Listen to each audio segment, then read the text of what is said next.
Hello, good morning. We are together today in the same room. I can touch her and feel her. We are here. Good morning, good morning, good morning. We are so excited about today's episode. We are talking about successful Cobroke situations and winning in multiple offers and why they go hand in hand. So before we get started, again, for everybody new, because we have so many new people joining us, we are using StreamYard. So make sure that you go ahead and approve StreamYard to see you so that we can see who's talking to us live, okay? I think this is going to be pretty interactive today, so you might want to do that. Yes. Let us know so we can bring you up with us. We're super, super duper excited about this one. We're together today because that's the theme of the podcast is working together. That's right. Yep. Making everybody happy. So you want to go ahead and get started? Yeah. Let's dive in. You're first. Me? Anina. So the two topics really go together. Getting your offers accepted in this crazy market, and then also being loved and adored by every Cobroke that you write an offer for. Because when you're writing an offer for somebody who actually knows who you are, they can see you, they can put a face to your name, and they know your reputation, they're going to be more likely to accept your offer when so many offers coming in are literally so close to each other right now. So I would say, starting it off, that the number one way to stand out and be liked and adored is communication. Yep. And just keeping the communication open. You're going to want to reach out to the Cobroke the very second you know that your client is interested in the house. You can literally be standing in the door, closing the lockbox, sending a text, letting them know that that offer is on the way. The next thing that you're going to want to do when you get away from your client and get ready to write the offer is reach out to the listing agent and say, hey, what do the sellers want? What do they need? It's going to be different for everybody. If they're still living in the house, they might want 60 days closing, whereas somebody might just assume, oh, let's write the shortest closing possible. And if it's vacant, obviously they don't need time to move out. The other thing that I think is so important in communicating, other than just finding out what it is that their clients want, is the tone of voice that you're using with them is so important. So maybe sometimes a text message might not be the best way to go. Maybe it might be picking up the phone, which we don't always like to do. Yesterday, I think I avoided 4 phone calls before I got started with my day. But then once I got started, I would also say when you send that first text, like right away, like the minute you know that your client is interested, and this is going to go into, our next section with the multiple offers and stuff, but you instantly, like the minute you know that your client is interested, you need to reach out and say like, hey, are there any other offers on that property? Because that's your one chance to get that listing agent and seller to hold off and wait for yours as well. If you decide to. Yeah, because if you have a really good offer that's coming, they need to know that it's coming. I mean, they can't read your mind. And if they are having lots of showings on this property and a lot of actions and stuff, they're not going to take the time to reach out to 50 agents and be like, hi, are you sending an offer? No, they're going to be dealing with whatever they get at that time. I would agree. We have another topic, but I'm going to hold off on it because it just doesn't feel like the right time to bring it up yet. Okay. So I want to talk about another great way to work with your co-brokes and develop that relationship would be, networking and treating these co-brokes like your co-workers, right? Like you're in the same office sort of thing. Even though you're not, they work for a different brokerage most of the time. But developing that relationship and getting to know them as a person and how they work and what they're looking for will be very beneficial for you. So some of the ways to do that is like, I know a lot of MLS boards or realtors associations have a lot of like lunch and learns to get together that lenders and vendors sponsor and agents from all around will go to. And you get free lunch. Yep. The way to a real estate agent's heart is through their belly. And another great way, depending on your market and what's going on with COVID and restrictions, stuff like that, is the broker open houses. It's a great way to go preview properties and get in there and sometimes have some drinks and lunch and talk with vendors and other agents. But just getting out there and getting seen, being friendly and developing those relationships will really help you to set the goal when you're in multiple offers or even just having a successful transaction from start to finish. I think you can also learn like what their personality is. Like if you go 100%. to a broker open house and they open the door and just let you in and don't say anything, and they're like, okay, help yourself, look at the house, go have fun. Then when you call them, you might not want to be bubbly Betty, and it's almost like mirror matching your clients. Yep. You want to mirror match the agents. Mm-hmm. Or sometimes people who are Debbie Downers or like that, they might need somebody who's a little bubblier and happier in their life to bring them a little happiness. That's true too. So maybe they need a little extra love. But just knowing their personality will help you understand how to communicate with them when the time comes to write the offer. Killing them with kindness. We went to our board's quarterly luncheon. Yeah. Right. Last week. And I met several people that I had never met before, just in person. Yeah, just by wearing my name tag.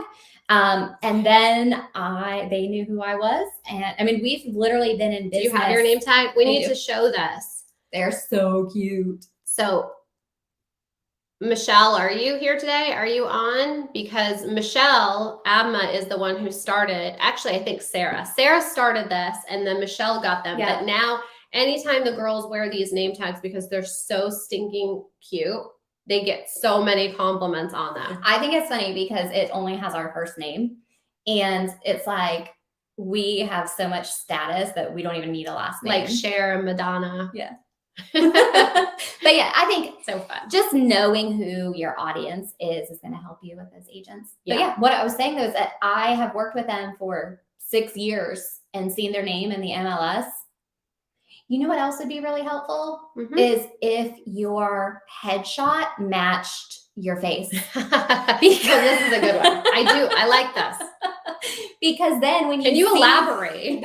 When you see people in person and their headshot is recent and looks like them, then you know who they are instead of who they were 20 years ago. Yeah, so when I first got into real estate, there was this gentleman who was on a billboard, and when I finally met this person live in person, I had no idea. And then I was like, this has to be like his dad or something. I mean, it was literally at least like 20 years. Business. Yeah. I mean, that happens all the time. And I literally I was like, wait a minute, this is not right and stuff. And, a lot of times, I mean, people have, their headshots and their photos and stuff that, are edited and make them look the best that they can be. And that's fine. That's not what we're talking about. But I mean, how often would you say that you should probably get your headshot updated? Once a year, at least once a year. Yeah.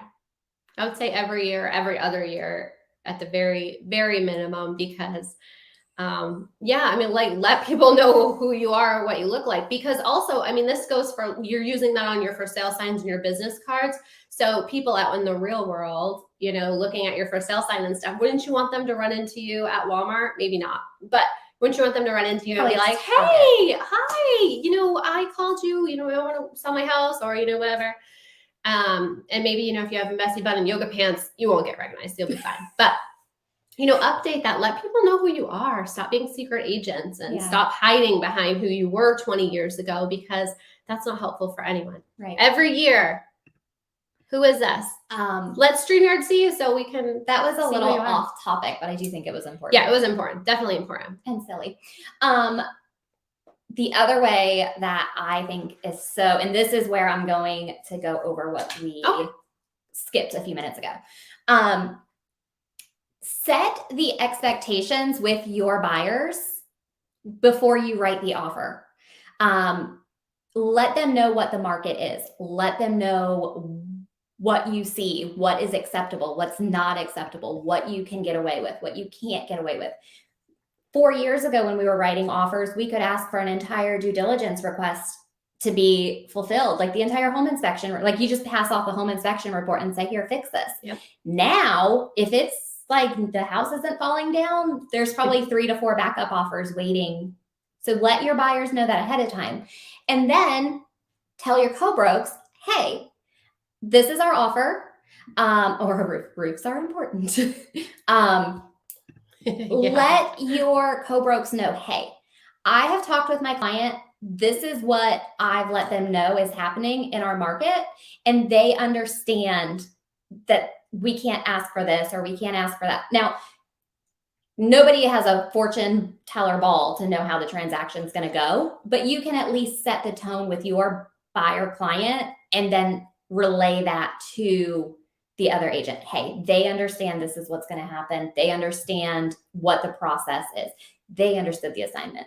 And also, you know, if you have, you know, whatever your relationship is with that other agent, if you have spoken to them and you know how they work and stuff, you can use that with your clients too, because you're gonna be like, I know this agent and they will not do price reductions for appraisals. They will not be doing any repairs. You know, and just set that all up. Now, it's not to say that the listing agent has that control over everything, but they are the one who is in the ear of the seller. So if you know how they work, they're the ones that are going to be presenting it to the seller. So whatever you have to say, like, it's going to be filtered by the listing agent.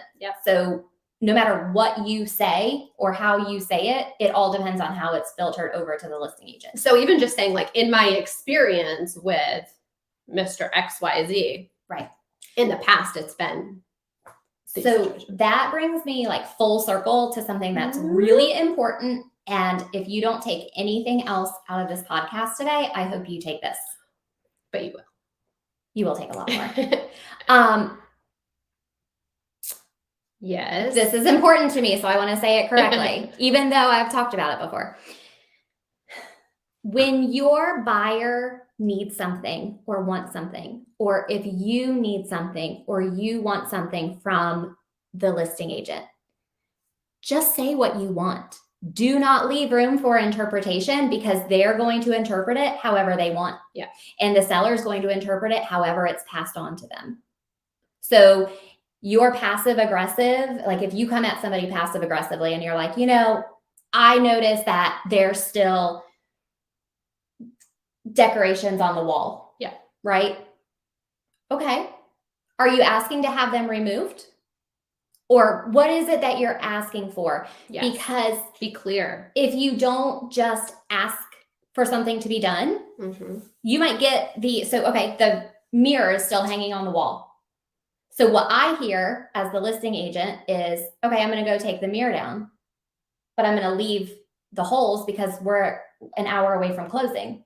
So then your buyer is even more upset because now we have holes in the wall, right? So there's just all this room for interpretation that just ask what it is that you're asking for. And from the other side of that, something I've learned and what I intend to use now to figure out if someone comes at me kind of passive aggressively, or if somebody comes at me and I don't understand what they're saying is, I'm sorry. Can you explain to me exactly what you're asking of me?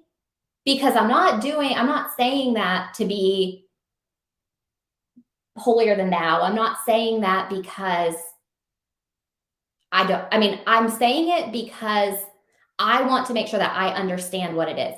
And at the same time, they have to repeat what they're asking and find out, are they asking it because they want a solution, or are they asking it because they want somebody to vent to? Or they're just stating it, yeah. Maybe their client came at them and their client expected something to be a certain way and it wasn't. So then the buyer agent's coming at you and then you're like, okay, well, am I the middleman? Explain to me. So I think the right wording for that is, I'm sorry, can you explain to me what it is that you're asking of me? And put it in writing. Make sure everything is in writing and that you have the right terms. And this also, with this clear communication should also be in any repair requests and anything that you're asking for that. Be very, very specific so there is no room for interpretation on that part. If you want plumbing repaired, make sure you buy a plumber, because if you just say, hey, the faucets are leaking, fix the faucets, then the homeowner can do it. Right. Or Athena can run over and do it. Okay. Right. So be very specific on what you want, because then when things are not done the way you want, you don't have a leg to stand on for that reason. And then that causes a lot of friction and unhappiness for all of the parties involved. You can't overwrite things. Yep.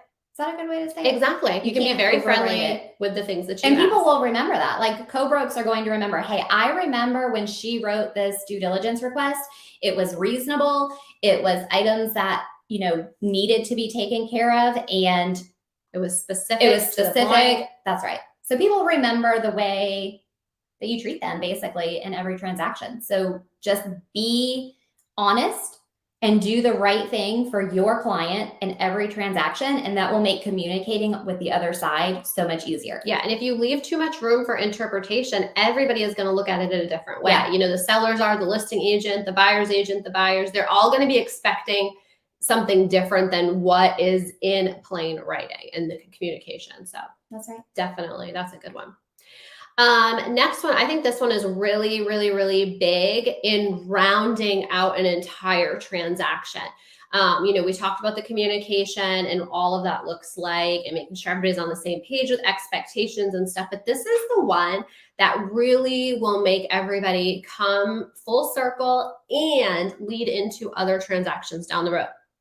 So what we're talking about in this one is getting a review, and not from clients, but from the other agent. Okay? But you can't do that. You can't ask for a review. I can do whatever I want to. So not on Zillow though. Correct. You can't do it on Zillow, but this is a great way with Google. Okay. For your business page. If you're on a team and stuff, then that other agent can say your name. So for example, the best way to do this would be to reach out to the agent at the end of the transaction when everybody's happy, we're getting ready to close, and say, hey, what is the best way that I can leave a review for you? Remember on the past episodes and in all of our training and stuff, we always say to come from a place of value. Well, if you want something, what are you offering somebody else? Right. So for these agents, if you're going to ask them for a review, ask them to give them one first. Right. So say to them, and the reason why I'm bringing this up was this literally happened to me the other day, and it's never happened before. And the agent said, hey, I really enjoyed working with you.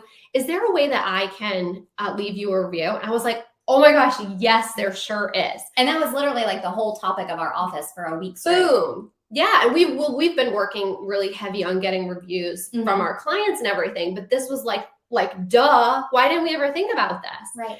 And I was like, absolutely, that's freaking amazing. And then, obviously she asked, like, can you leave one for me as well? I'll send you a link. Of course, 100%. Now, what I typically do personally is I use send out cards, which I've talked about for a lot of other things as well. And I'll post a link in the group for you guys. But I use send out cards, and I send every agent a card after our transaction and just say, hey, it was so great to work with you. Thank you for everything you do. Looking forward to the next one. And it really makes these other agents feel appreciated and want to work with me, because I will tell you what, when I am in multiple offers, or even if I'm not and I submit an offer and it's an agent that's worked with me, they will say to their selling clients, and they will say, I love working with this agent. She is so good, so easy to work with. She will make things happen and get everything done and make sure everybody is happy at the end of the day. So you want these agents to be happy to work with you and see your offer come across their email and be like, oh my God, I hope this is a great offer. I want to work with them. Well, how many times have you on the listing side gotten an offer and you have the exact same terms, the exact same type of financing, the exact same due diligence? Like it literally comes down to like maybe like 1 or 2 days different on closing. Something somewhere has to be the tipping point of what puts one offer in front of the other. I've had offers come through when I'm on the listing side and with certain agents attached to them, and I present everything to my sellers, but I will say, listen, this agent is known to terminate contracts like at the drop of a hat. Right. And I mean, if something shows up, they're done. They're out. They don't try to talk to their client. They don't try to come up with a solution. They don't even offer you the opportunity to fix it, right? So if I know that, it's my obligation to tell my clients like, hey, this could be a difficult situation. Right. It might look pretty on paper, but you know, a lot of people, that's just smoke and lights just to get through the door. Right. And then you know what's going to happen later on. So developing these amazing tips and relationships with your co-brokes will help you in multiple offers, and it will also help you build that relationship for next time and make a smooth transaction, right? That's right. All right, so now we want to get into how to use these skills to win in multiple offers, because I know everybody is still dealing with multiple offers. I mean, you can be the best agent ever in the whole entire world, but you have to have some. They just can't pick your offer because they love you, right?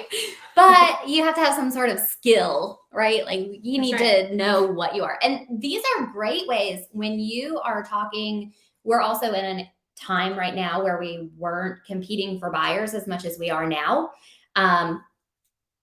So when you're talking to your buyers, you can say, hey, these are some things that I do that set me apart from other agents. Make them want to work with you. I wouldn't give them all of the information because that could backfire on you. But give them just enough to know that they have to work with you because you're the best of the best of the best. Yeah, and you don't always know what's going to be said on the other end of their transaction or what people are going to say and stuff. But these are going to be some tips that can really help set you apart and hopefully get your offers accepted. Right. It's not a guarantee. So knowing your market is probably one of the most important things you can do. And I have said this in so many other podcasts too. You have to be your neighborhood expert. And this is going to extend a little bit longer because it's not going to be just your little subdivision. But every day when you're looking at the hot sheet, you should also be looking at the closed sheets and looking at those statistics. They put them in the MLS for a reason. Not just looking at just listed. Right. But they put this, it took me a while to realize this. I mean, I made it probably 3 years as a real estate agent without having to look at closed information because I didn't need it. I just wrote an offer and it got accepted because there were 7,000 houses to choose from.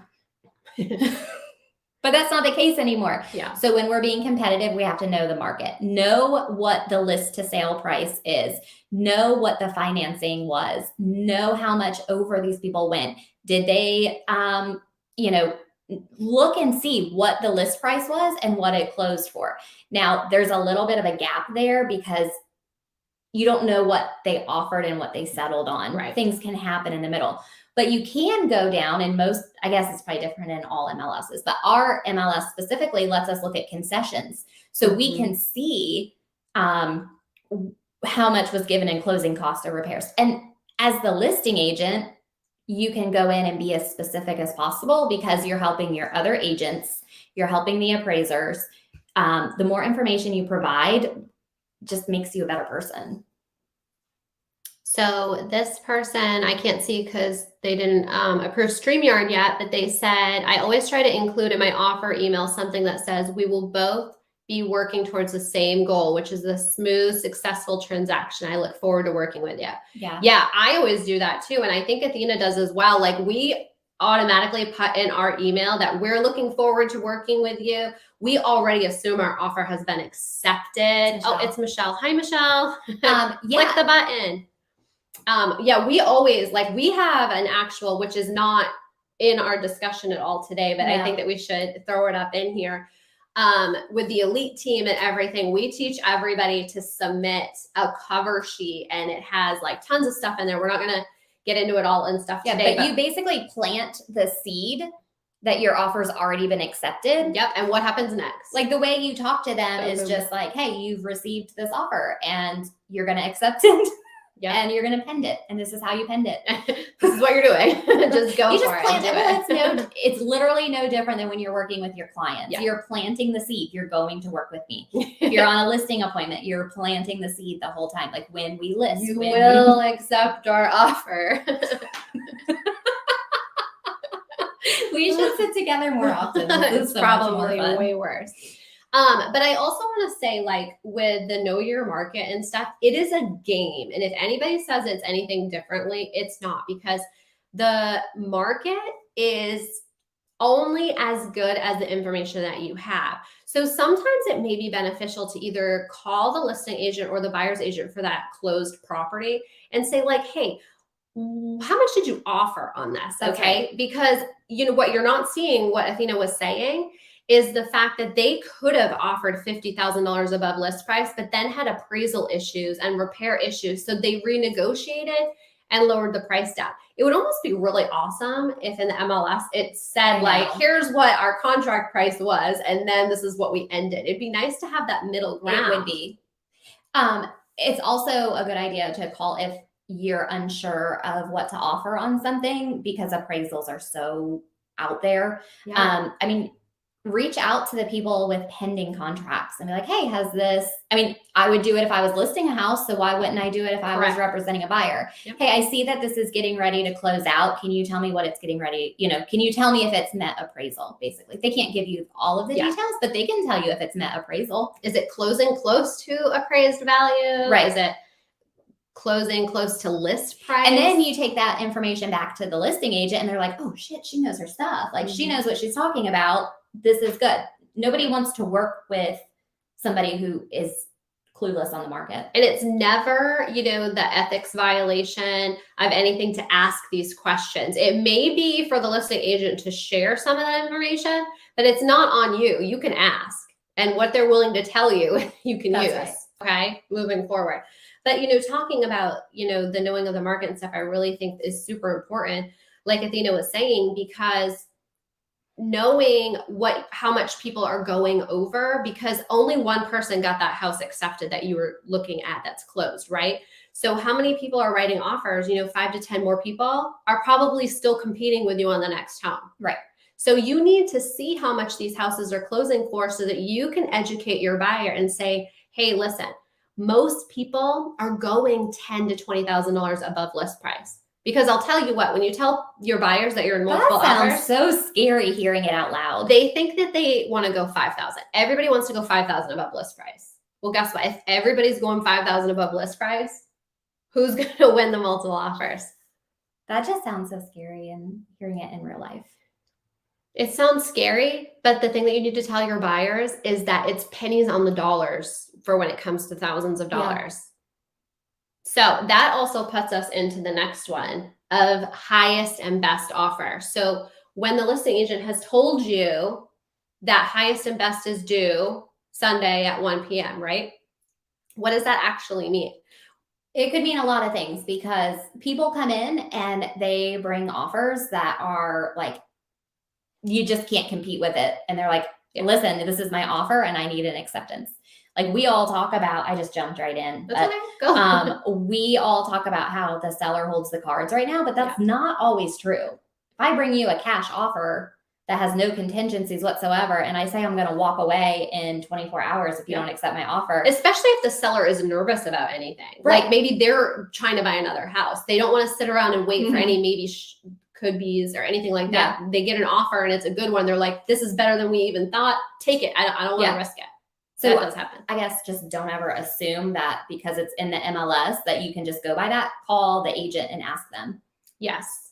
And when it comes to highest and best is really when you need to have that conversation with your buyers and really pull at their pain points, because they will be so upset if they lose the home. Now, not always, because it might not be the home that they really, really, truly love, but you need to explain this to them in multiple offer situation. Once highest and best has been called, they have one chance. Yeah. Very, very rarely does a seller come back and be like, oh, I want to counter this one offer out of multiple offers. They can, but they rarely do, because their listing agent has already told them this is the best everybody's going to do. Right. This is your one shot, the very, very best. So you need to tell your clients, listen, Athena, are you going to be super sad if you offer $200,000 on this home and Michelle gets it for $205,000? Well, I mean, what's that going to do for me? Like, is it going to change my payment? I mean, I don't have that much money. I don't have that much cash. Well, financing that. So it wouldn't be So you what would paying it, that up front. what would the difference be for me? It would literally be pennies on the dollar. Now we can run You're some talking numbers. like $7 a month? Yep. Well, yeah, I'd rather pay $7 a month. So have one less Starbucks coffee. I'll just work harder. $5,000 for a sales price sounds like a lot to a buyer, but it's not. Right. But it sounds huge to a seller who is literally getting that $5,000. That's right. The buyer is not. And that's why your vendor partners matter. Mm-hmm. Working with the right vendors and making sure that they have the client's best interest at heart too, and that they are doing their part. The lenders are doing their part in explaining the financing. So doing a little game with your buyers can be very beneficial to having that conversation, and just keep bumping that price up in small increments until you find the one where it's like, I can't do any more. Or if their lender says this is their max, right? Go to that, because this house, maybe they're not willing to go up to 224. They're like, I don't think it's a 220 Not house. for this particular house. I don't love it that much, but I did love it at the 205. Okay. Right. So playing that game and going up small little increments will really help get that one shot in, right? Because you're in multiple offers. We're trying to win multiple offers, which is not going the tiniest bit above list price. Not anymore. Not in these days. If the goal is to actually get the home, the goal is no longer to save the buyer the most amount of money, because that's gone, right? The buyer wants to spend the least amount of money. The seller wants to make the most amount of money. But at the end of the day, when you're in multiple offers, it's not an auction. We're not all sitting here saying 205, 206. We have no idea what the other offers are. And that's the hardest thing ever, when a client is like, but what are the other offers? And you're like, I don't know. And we don't know what they are. So if anybody has a good answer for what you tell your client other than, I don't know, I would love to hear it, because I personally struggle with that. And I think that this goes into escalation clauses, which we're going to talk about in a little bit. The good, bad, and the ugly, and that sort of stuff. But I think that can kind of tie into bumping up the offers a little bit. Yeah. You need to have if you're going to win in the offer, you need to have your financial ducks in a row. Mm-hmm. She created that saying. But what does that mean? So obviously you're not really probably working with a buyer right now unless they have a pre-approval letter, because that's almost insane to do right now. But at the same time, it goes so much deeper. So you have a pre-qualification letter. That's great. Do you have proof of funds for what they are offering over? If you're going to do an appraisal gap, do you have proof of funds to say, hey, we're willing to pay $10,000 over the appraisal price? Here's their bank statement saying they have that money. Mm-hmm. Because I can tell you all day long that I'm going to give you $10,000.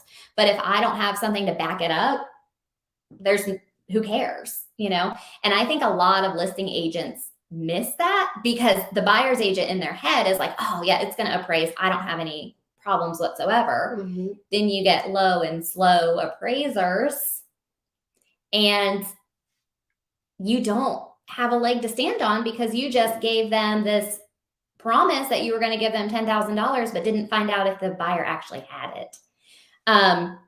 So having proof of that. So pre-approval letter or proof of funds when you're working with a cash buyer. If you're offering anything over what your financing is going to give you, have proof of that. The other thing that goes into this is finding out from your lender partner, is there another option that might be better for the buyer? So we live right by Marine Corps Air Station, Cherry Point, and Camp Lejeune. So You guessed it. 90% of the people who come to us to buy a house are using a VA loan. Do you think that's pretty fair? Yeah. Okay. So anyone who's in the real estate world right now knows that FHA and VA are struggling. Yeah. Because there's this, whether you believe it or not, there's this stigma that they're hard loans to close.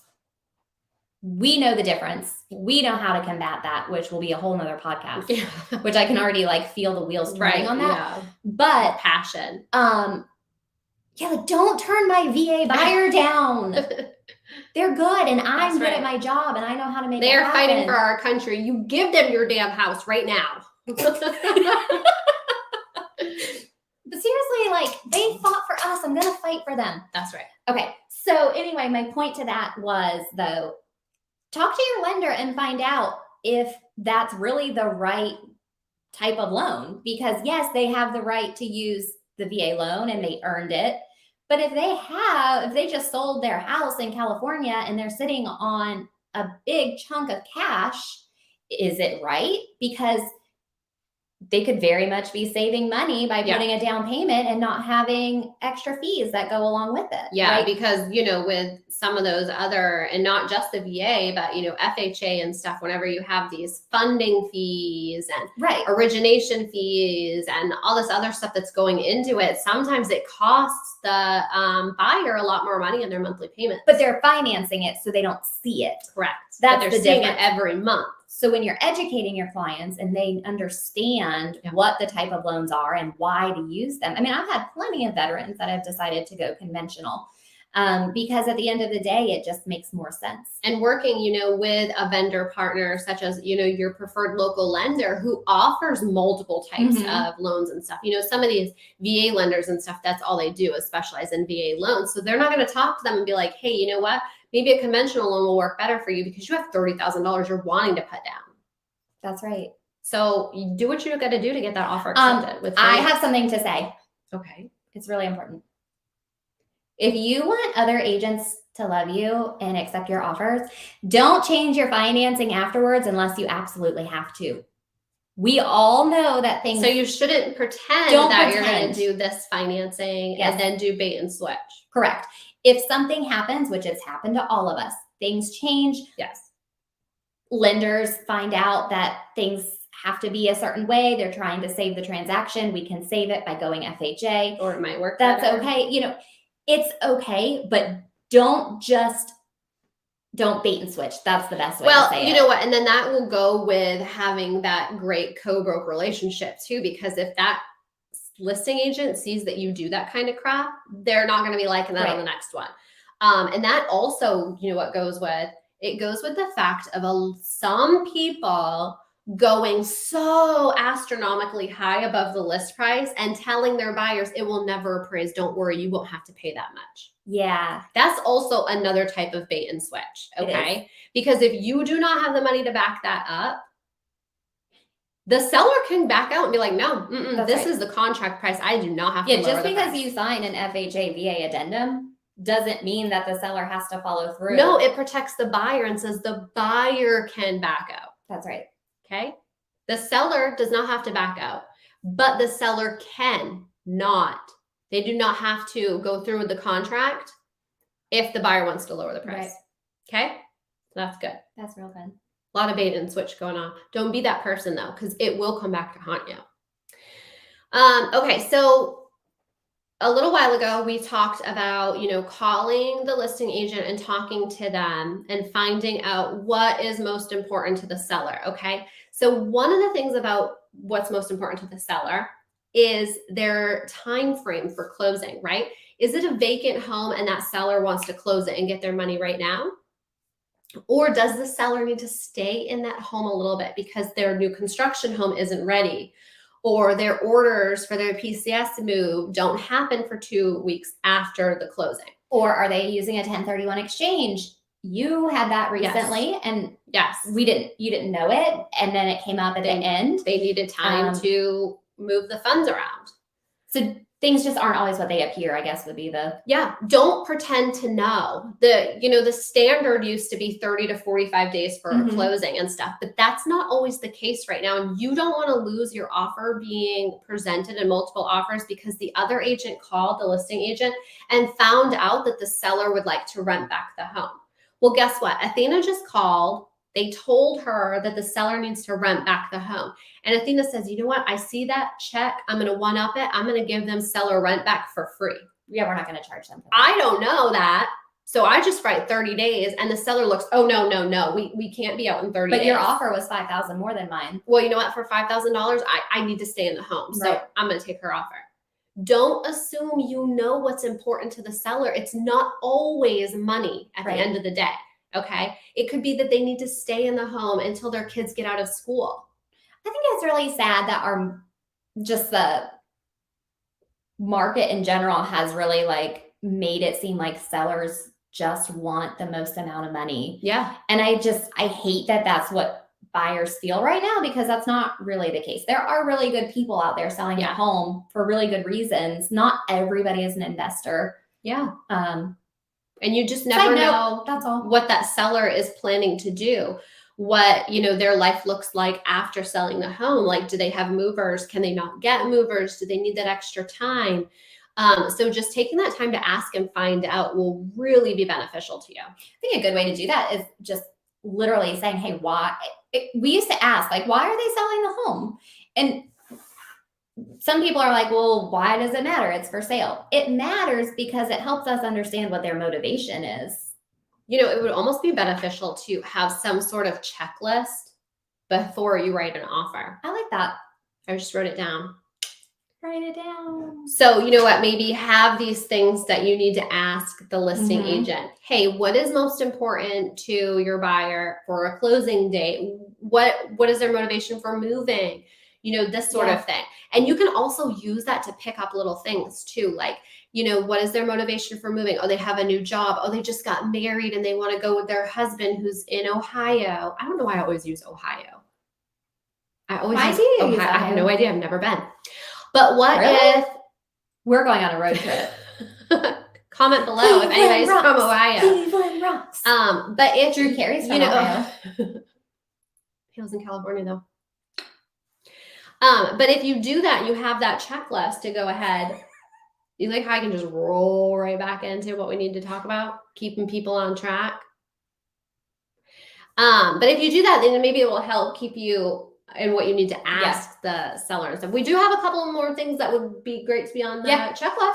So deposits talk. Mhm. This is hard because every state is different and calls it different. So there's due diligence, earnest money. Some people literally call it a deposit, I think. I don't know. Escrow funds. Yeah. So I can't speak for other states. Good faith. Yeah.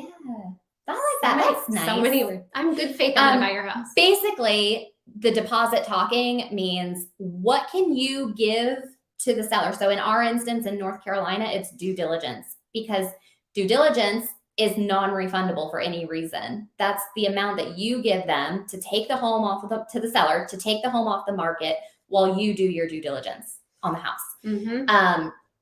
So the seller keeps it no matter what. Also have earnest money, which that goes into an escrow account with the attorney. Mm-hmm. So if I give you $100 due diligence, literally we've written contracts in the past that have had that, by the way. But years ago, I give you $100 due diligence and $500 earnest money. Yeah. Do you care about that earnest money? I don't care about the earnest money but you do, because you don't know as a seller. So let's go back another step, that how the listing agent presents it is what matters. Right. So there are other agents who do think that the earnest money matters, right? Yeah. So it just all depends. That's why you have to circle this back. In North Carolina, we should clarify. So the earnest money deposit is held at the attorney's office, like Athena said. And if the buyer backs out during their due diligence period, they get that money back. If they back out after, then it goes to the seller. But it doesn't even go to the seller then. It has to be agreed upon by all parties, or it goes to the court. Correct. So earnest money to me is like, I hope we never go back. It's stupid. They should remove I hope we it. just get rid of it. Yeah. Do you know what I learned recently? That in other states, you have to have like reasons to back out of the house. Yeah. If we that's don't have not a good You enough can- reason to move to North Carolina Yeah. as a buyer, you cannot like the way that the sun rises Yeah. and back out. You can back out the day of closing, and the only thing you're out is your due diligence money that you've already paid is already gone, any inspection Yeah. fees or anything like that. But yeah, typically that's how it is. And I know that it's a little bit different in some of the bigger cities. They do require, more deposits and stuff. But I learned that. Isn't that just crazy? You know what is crazy to me is these other states that have, so New York has okay, see, that's the stuff right there. New York has a 4-page offer to purchase. Ours is 7,802 pages long. It's 15 pages. Same thing. But I will say in our offer to purchase, it pretty much has everything laid out. So our friend Jen, she's in Virginia and she has a short offer to purchase, but they have like an addendum for every stinking thing. Like you have an appraisal addendum, you have a home inspection addendums, you have all of this stuff. We don't have that. We do have a bunch of addendums and stuff, but typically they're not. If you need to. Yeah, they're typically not presented in an offer to purchase. The only common addendums that would be the FHA addendum, Like an additional provisions, which sometimes it's not really that much anymore, and we'll talk about a little bit about that. that's like the in the next step. entry to our next step. But yeah, I mean, a lot of that stuff used to be more common when we would ask for, like have the house clean. We'll put our offer in, but it's contingent upon this. It's contingent upon this inspection or whatnot. It's so stinging crazy. We would love to hear about how many pages everybody else's offer purchases are. And what you said just that's kind of what made me think of this is when I'm dealing with a client from another state and they're like, well, I would like it to be known that if I don't like this particular thing, I can back out. And I'm like, yes, you can. We don't have to write that in North Carolina. Yeah. Everyone should move to North Carolina. If it doesn't appraise, I want to be able to back out. If it does this, I want to be able to back out. If it fails the home inspection, I want to back out. Because people think that, it's a pass or fail situation. But yeah, North Carolina, you can literally. Everyone should move here when we get more houses. Yes. We know some great agents in North Carolina that will help you when we get more houses. So talking about the additional provisions, which is probably different in your area and stuff, but the additional provisions is kind of where you can ask for all this other types of stuff. And I just recently had one that basically said like the home had to be professionally cleaned and the carpets stretched and cleaned upon move out. So that's why you would use it. Yeah. So there's a bunch of different things you can use on that. It's kind of our like go-to anything goes sort of thing. Mm-hmm. But with that being said, one of the great things about you can use to get your multiple offer accepted is to keep it clean, keeping your offer clean. This is not the time to be asking for the washer and the dryer and the lawnmower and the cute little doggy that you saw in the kitchen. People don't give their dogs away. This is not the time to be asking for that grand chandelier that they've already said they're taking with them, that their mama put all the little jewels on for them. This is the time to just focus on what is going to be the easiest. You can buy all that stuff once you're in the house. Or you can always renegotiate for it after your offer is accepted. The most important part is the house, right? You can always ask and say, hey, like, can we work on something on buying that lawnmower? Yeah, I mean, some people are literally moving to another state where they can't move their lawnmower. So hey, I see you're moving into a nursing home. Do you want me to keep your dog?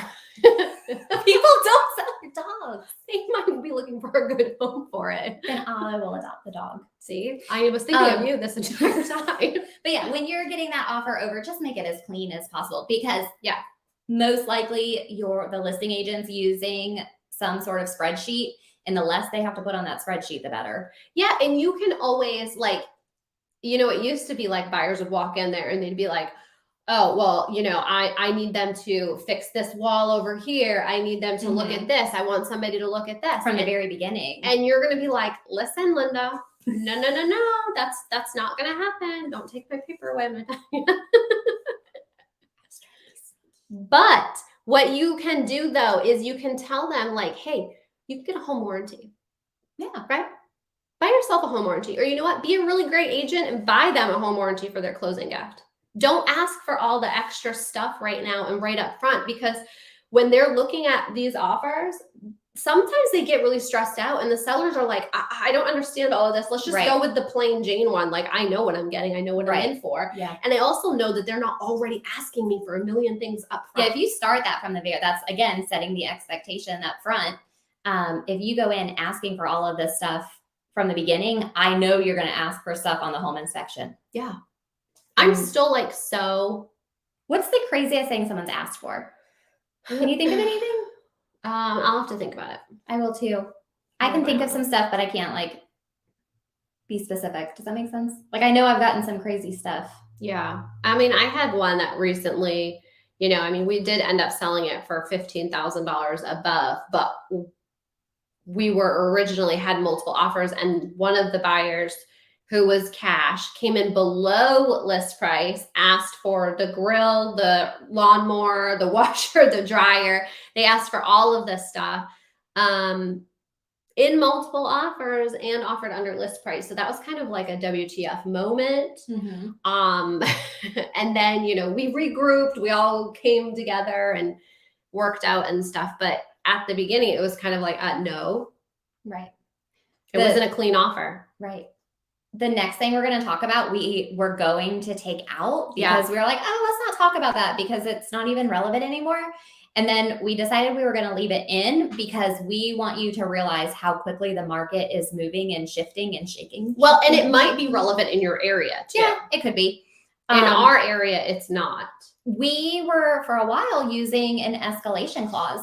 Yep. And so basically, like, hey, like, buyer is willing to pay this specific amount over the appraisal price. No.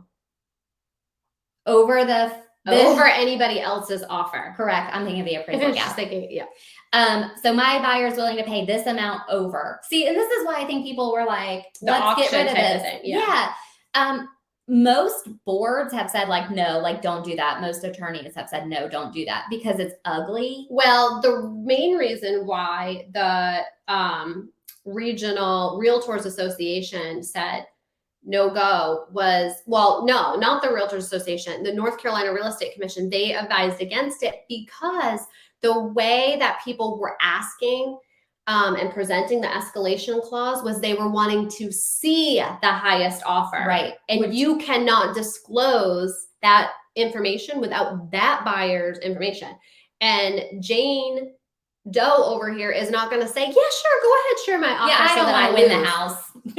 So it's private information that weren't allowed to disclose. Right. Which is why it got shut down. Right. But the reason we kept it in was just to tell you guys how we don't advise using it. We don't. But you might be able to use it in your state. That's right. Maybe other states have perfected how to make it work. And I think there is a loophole around this that I will say. I don't think we should go into it. I'm going to do it. We're not. Oh, I'm going to say, I think asterisk, we're not attorneys. That's right. But go ahead. So I would say the part that gets people caught up in the legality part is with proof of that other offer. But it's not to say that we will go $500 above any other offer. If the listing agent says to their seller and says, hey, we can't disclose what this offer is, but you as the seller could counter this person's offer because they are willing to go higher, right? You could counter them and tell them what would be an acceptable offer. We are not attorneys. No, and we're not doing the escalation clause, but it's a workaround. It's a workaround of that escalation clause. The seller can counter another offer. Yeah. So my seller can counter the offer and say, okay, no, I like this person. This person is willing to go the mile. They are willing to pay whatever it takes to get this price. So let's counter back at them with the price that they're willing to pay. Correct. And then you can go to that person and be like, hey, listen, we don't do escalation clauses, but my seller would be willing to counter your offer and accept it if it met this value. Yeah. And there's nothing wrong with that. That's the way that a normal transaction would go, with countering back and forth. Yeah. It's just crazy how quickly, I mean, like literally we did this exact training for our office team here. And this was on here, and everyone was like, "Oh, I love it! I love it! I love it!" We did And we escalation started clauses it. for like 5 minutes. We and then- even went to our preferred attorney, and he drew up what we needed him to draw up, and then it just fizzled out real fast because it just wasn't working. So it was putting everybody in a legal situation that nobody wanted to be responsible speaking of legal situations we don't want to be in and how quickly things are changing, we're not doing buyer love letters anymore, and that was on our list of training. But we weren't saying like, "Hi, I am so and so, and I'm married to Jess, and we have 2 kids, and we have 2 puppies, and we love your house, and we really want to live in it because it's so pretty, and we love it." Right. Our thought process was more of what can the house do for us? Or we appreciate what you have done to the home. We like this detail and we like that detail, and it would make our lives easier because of ABC that has nothing to do with my family. However, at this point, I think we can all just be in agreement that we've canned the love letters completely, even though it's Valentine's Day. And we still love you. Yes. And I would buy a house with you. I don't want to get married to you, but I would buy a house with you. Appreciate that. But we're going to can those love letters and just make it a good offer from the beginning so that we don't need the love letter.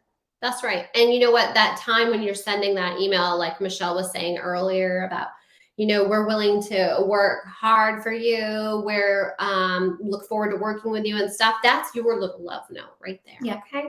That's what you got to use. That's right. So I think that we're going to end this on the multiple offers and the Cobroke and all that stuff, tying it all together to just be a nice person. I think just do the right thing. Absolutely. It's easy to be nice when you're doing the right thing. And it's really easy to be a jerk when you're trying to hide stuff. Yeah. I mean, just from the beginning, come in with the communication, be nice, be friendly, be professional. You're all wanting the same goal. The seller wants to sell, the buyer wants to buy. And you just really need to remember that you catch more flies with honey than vinegar. So just come from that place of value. Yeah. So we're going to come from a place of value. We're going to be kind and we're going to do the right thing. And everyone's going to love us and everyone's going to accept our offers. And we're all going to be rock stars. Yeah. Do you want to do a recap? I think I just did. Okay. Be kind, be nice, be honest, do the right thing, be a rock star, write really good offers. Yeah. And also remember to ask for how you can give them that review. Oh, yeah, okay. That's a really big takeaway. Ask them how you can give them that review, and then offer to send them your review link. We do have an episode coming up about reviews and client reviews and stuff. So we'll tie that in with the asking for agent reviews and stuff. Is that going to be a podcast or is that on our elite training? I think that's our elite training. It's on an elite training. Yep. Okay. We could maybe make it this, but well, we do have some other podcast episodes scheduled. So we'll have to see what that is. I know that, one of the things coming up too, we have our 30-day listing challenge. Yes. That we're so excited about. And we really hope that everybody That's right around the corner. Yes, it's this month. The end of this month, we're starting it. The landing page is in the Facebook group. So make sure you sign up so that when we release the workbook and the schedule and everything, everybody has that. I saw a sneak peek of the workbook. It's so cool. It's like completely interactive. It is interactive. Our team has been working so hard on it. We have a whole design team that's been working behind the scenes to get everything ready. And we know in this market with listings so short, we had originally wanted to do a video challenge. And then I said, wait, hold on. Like, I think that the need right now is about the listings and we need to do that. So we're going to do the challenge with you guys as well. We're going to be hosting it. I'm so going to get more listings than you. We'll see, won't we? So it starts on February 28th. And that first week, we will be doing short little mini trainings in the group to get ready for the weekly challenges and the daily challenges coming up. But we're so excited. I can't wait to share. I love a challenge. I like when people participate in challenges. I'm not the only person. Yes, that's true. But we're so excited. So we will see you guys next Tuesday, and we can't wait. Yay. You guys have a great day. Thanks for letting me be with you. You too, friend. Bye.